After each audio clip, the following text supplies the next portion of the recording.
Olá, tudo bem com você?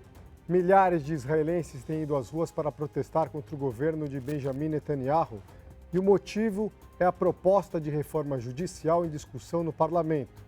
Para falar sobre esse assunto, J.R. Mundo recebe hoje o historiador João Coates Miragaia, que também é colaborador do Instituto Brasil-Israel. João, seja muito bem-vindo ao nosso programa. Obrigado, prazer. Antes da nossa conversa, a gente lembra que todas as quintas-feiras, a partir das 7h30 da noite, você encontra um novo episódio do J.R. Mundo nas plataformas digitais da Record TV. João, o que é de fato essa proposta de reforma do judiciário que está em discussão no Knesset do parlamento israelense? Olha, essa proposta de reforma, a oposição de Israel define essa reforma, na verdade, como uma tentativa de golpe judicial. Okay? Ela é basicamente uma reforma que ela retira poderes do poder judiciário israelense, especialmente da Suprema Corte, sob o argumento de que, como o judiciário não foi eleito pela população, eles não teriam um mandato para tomar tantas decisões e para ter um poder desproporcional. Então, a proposta ela visa influenciar no poder judiciário, na escolha de juízes. Ela visa também uma cláusula para que a Knesset, para que o parlamento possa passar por cima de decisões da Suprema Corte, quando essas considerarem propostas de lei, por exemplo, inconstitucionais, entre outras coisas.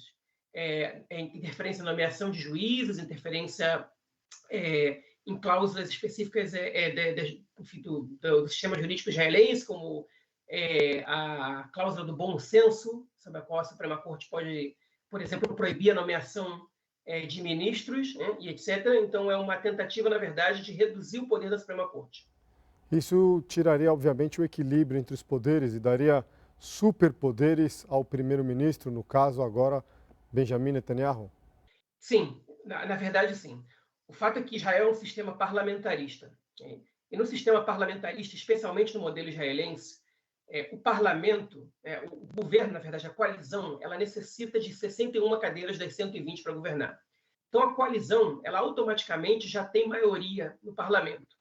E o governo, ele precisa ter essa maioria. Então, você já tem um poder legislativo que ele possui uma relação quase que simbiótica com o poder executivo. E o poder judiciário, ele é o único dos poderes que ele é totalmente independente dos outros dois. No momento que o poder judiciário ele está submetido a, por exemplo, ao veto de decisões, ou a escolha de juízes, ela se dá através de acordos dentro da coalizão, aí o poder executivo, especialmente o primeiro-ministro, os ministros, eles vão ter um poder desproporcional. Quais são as principais críticas que são feitas pela oposição e pela sociedade em geral? A primeira é a seguinte: a Suprema Corte, em especial, ela tem como função, uma das principais funções delas é defender os direitos das minorias no país.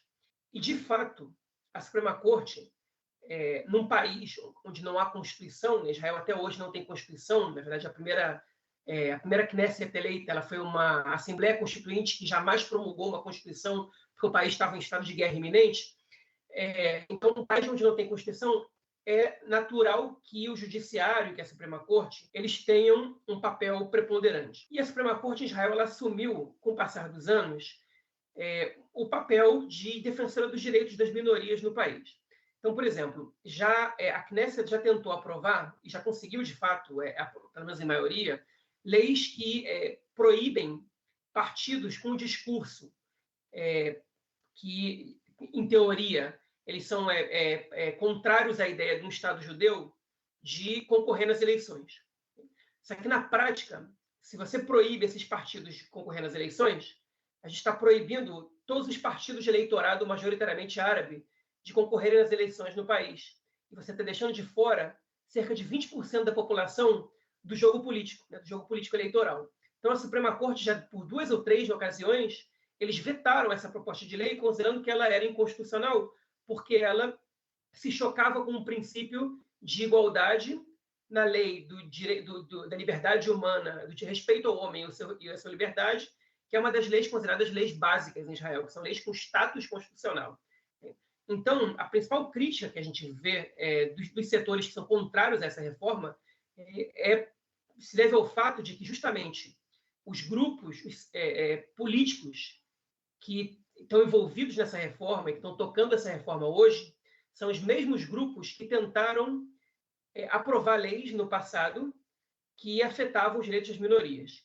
Inclusive, para te dar mais um exemplo, o presidente da Comissão de Constituição e Justiça da Knesset, o deputado Simcha Rothman, do Partido do Sionismo Religioso, ele há pouco tempo manifestou uma opinião de que, por exemplo, donos de hotéis poderiam recusar hospedar hóspedes LGBT por convicções religiosas. Quer dizer, claramente uma guinada ao autoritarismo. A gente até lembra que costuma-se dizer que Israel é a única verdadeira democracia do Oriente Médio. Israel está deixando de ser uma democracia com passos como esse? Certamente Israel deixaria de ser uma democracia liberal, né? O que a maioria do mundo entende como democracia, certamente Israel deixaria de ser, né? O modelo que o governo atual está construindo para o país, ele se assemelha muito ao que está sendo adotado em países da Europa Oriental, como a Hungria, como a Polônia. Eu não diria que a Rússia e a Bielorrússia, acho que são países com um caráter bem mais autoritário, com um governo bem mais autoritário, mas a Hungria e a Polônia passaram por reformas semelhantes e que começaram desse jeito e futuramente nomearam outros membros para a Suprema Corte, fizeram aposentadorias compulsórias de membros do judiciário, e o Poder Executivo passa a ter um poder desproporcional, enfim, e governa baseado somente na premissa de que democracia é o governo da maioria. Mas a gente entende no sistema de democracia liberal que democracia não é apenas isso. A democracia também deve resguardar os direitos das minorias e deve ter independência entre os poderes. Benjamin Netanyahu tem a maioria dos votos necessários para isso? Ele tem, porque ele tem 64 deputados que compõem a base dele na Knesset. E ele precisa de 61.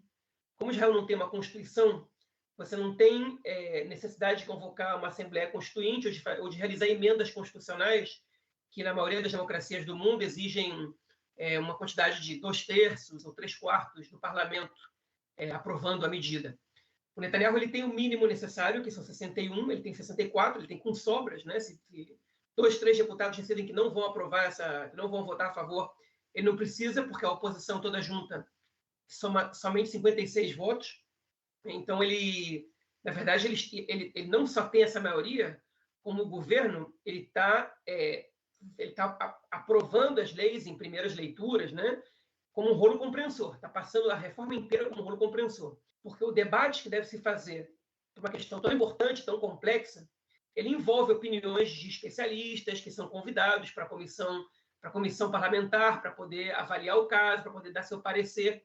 E o presidente da comissão ele está atropelando essas declarações, ele não se refere a elas. Em menos de 2 meses de governo, praticamente todas as leis que a reforma prevê já foram aprovadas em primeira leitura, são necessárias 3, e o governo não dá mostras de que vai parar. A oposição exige, para fazer uma negociação, essa reforma é muito importante, vamos sentar na mesa, vamos negociar, o presidente da nação já se ofereceu para ser o mediador, e a oposição exige que as leis, que na verdade o processo de aprovação de leis seja interrompido imediatamente para que possam ser feitas negociações. E o governo se recusa a interromper o processo.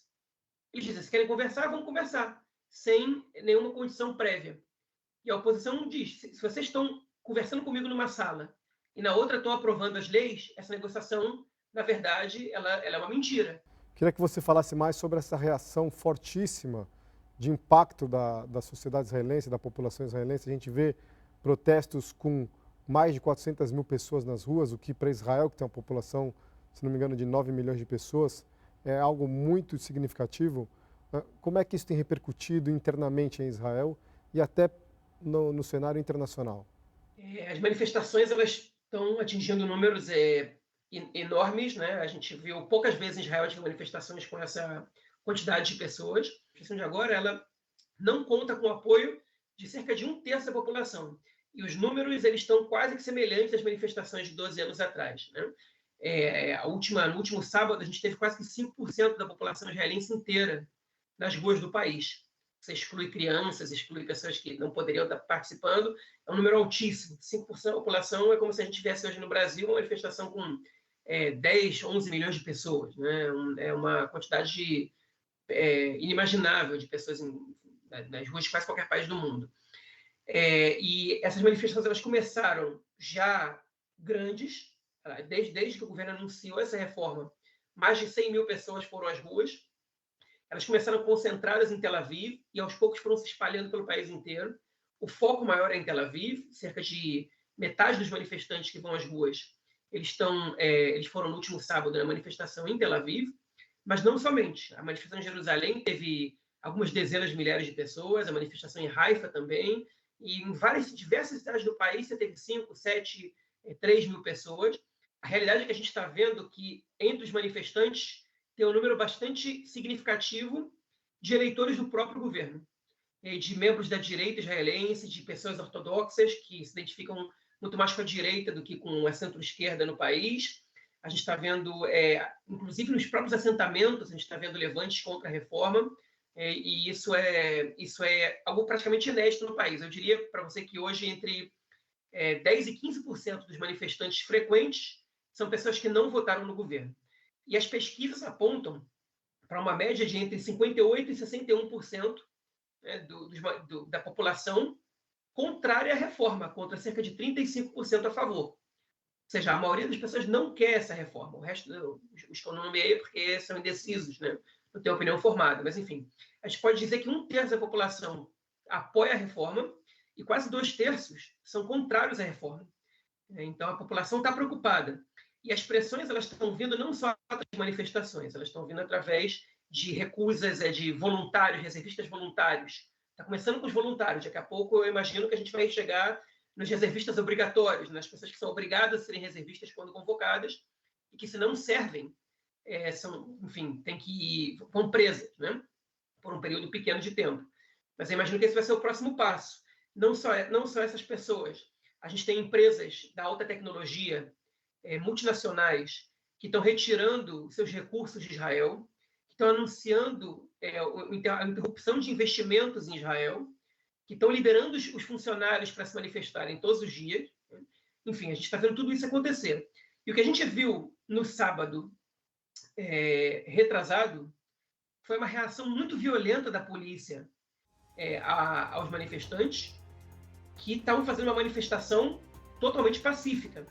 Quando esteve no poder durante 10 anos, Benjamin Netanyahu tinha já um viés muito forte de direita, de um governo de direita.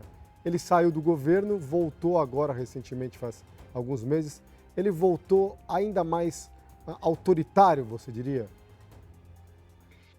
Não, o Netanyahu, ele é um caso a ser estudado. A personalidade do Netanyahu é um caso a ser estudado. Porque o Netanyahu, ele sempre foi de um viés de direita liberal. A gente tem que sempre colocar isso em proporções, porque em Israel a direita, ainda que liberal, ela assume algumas posições que a direita liberal no resto do mundo não compactua, né, com essas posições, como, por exemplo, a manutenção da ocupação nos territórios palestinos. Mas o Netanyahu jamais ameaçou qualquer interferência no poder judiciário, por exemplo. Muito pelo contrário, ele é um dos principais defensores da separação entre os poderes, da Suprema Corte, né? Ainda que a Suprema Corte às vezes tomasse decisões que desagradavam a ele e a sua base. O que acontece em Israel é que desde 2015, quando o Netanyahu ele ficou praticamente isolado, sem conseguir formar o governo com partidos mais à esquerda que o seu partido, com partidos de centro, com partidos de centro-esquerda, que é um lugar onde ele se sente muito confortável, porque ele não precisa ser o mais radical do seu governo para nenhum dos dois lados, ele sempre pode jogar a responsabilidade para um lado ou para o outro dos porquês que as coisas não estão acontecendo de acordo com as promessas de campanha do seu partido. Desde 2015 que ele não consegue formar um governo de tendência um pouco mais heterogênea, ele tem cedido muito às demandas da extrema-direita. E isso se radicalizou bastante a partir do momento que ele se transformou em réu na justiça. Porque se para ele se manter no poder, além de, obviamente, a sua crença de que ele é a pessoa mais indicada, para governar o país, enfim, e por aí vai, ele o fato, enfim, ele não pode deixar de ser primeiro-ministro, porque isso pode mudar o seu status e modificar o processo judicial no qual ele está inserido. Netanyahu ele é réu na justiça em 3 processos. Ele foi investigado oficialmente a partir de 2015 e ele se transformou em réu, efetivamente responde a 3 processos desde 2019. Os 3 processos por corrupção. 2 deles por fraude e abuso de poder e um deles por fraude, abuso de poder e suborno. E esses processos estão correndo e ele, desde que isso aconteceu, ele na verdade, não admite a possibilidade de disputar eleições e não ser eleito ou de fazer arranjos nos quais ele não é o primeiro-ministro. E a sua interferência no poder judiciário, pelo menos não a dele, mas a permissividade dele em relação a que membros do governo influenciem no judiciário, começou a se acentuar, começou a acontecer lá para 2015, quando ele nomeou a Ayelet Shaked como ministra da Justiça, e se intensificou agora nesse novo governo, quando o braço direito dele, o Yariv Levin, assumiu o Ministério da Justiça, e está colocando em prática um projeto que ele já tem há vários anos, não era, na verdade, isso não era segredo para quem acompanha a carreira política dele, mas que Netanyahu jamais permitiu que fosse colocado em prática. Então, porque justamente agora, eu acho que os processos contra Netanyahu explicam grande parte disso, mas mais do que os processos, ou talvez esteja interligado, enfim, o isolamento dele em relação a metade ou mais do espectro político israelense hoje em dia. Você diria que, goste dele ou não, é um gênio político? Certamente. Netanyahu é o político mais talentoso que a gente viu em Israel nos últimos 30 ou 40 anos. Ele conseguiu exercer diversas manobras. Ele, na verdade, ele inovou a política israelense nos anos 90, quando ele trouxe ferramentas de campanha, ele importou ferramentas de campanha dos Estados Unidos. Ele trouxe um publicitário de campanha que havia trabalhado no Partido Republicano. E, a partir desse momento, ele transformou a política israelense. Ele é o primeiro dos primeiros ministros israelenses que sabe falar bem, que tem uma retórica estudada e praticada. Enfim, fala bem inglês também, né? Ele cresceu nos Estados Unidos, então o inglês dele é fluente. Ele é muito popular, inclusive, nos Estados Unidos, nos discursos que ele faz, não só dentro da comunidade judaica, e ele também entende a dinâmica política israelense muito bem.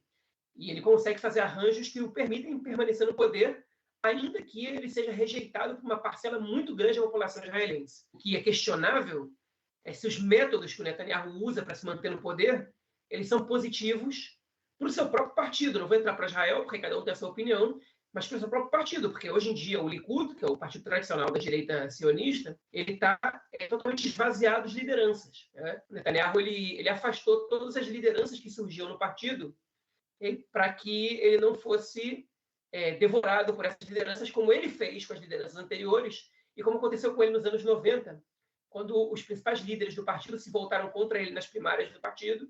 Ele foi derrotado pelo Ariel Sharon no fim dos anos 90, na verdade, no ano 2000. Então, ele sim é um gênio político. As consequências do que ele está fazendo, né, dos seus atos, a gente vai conhecer no futuro próximo. Mas, para ele, elas são positivas. Os partidários do Bibi, né, que é o Netanyahu, cantam até uma música comum de Israel, que é uma música para o rei Davi, que chamam ele de Bibi Melech Israel, o rei de Israel. Mas ele joga muito também com o temor da população, né? Ele diz que é o único preparado para enfrentar os ataques terroristas, para enfrentar o programa nuclear do Irã. E ele consegue passar esse temor, o medo para a população, para que se mantenha no poder de alguma forma também, né? Por exemplo, em 2015, ele era primeiro-ministro em exercício, concorrendo à reeleição, e ele, no dia das eleições, divulgou um vídeo convocando os eleitores da direita a votar, porque o voto da população árabe nunca foi tão alto, e que isso era muito preocupante.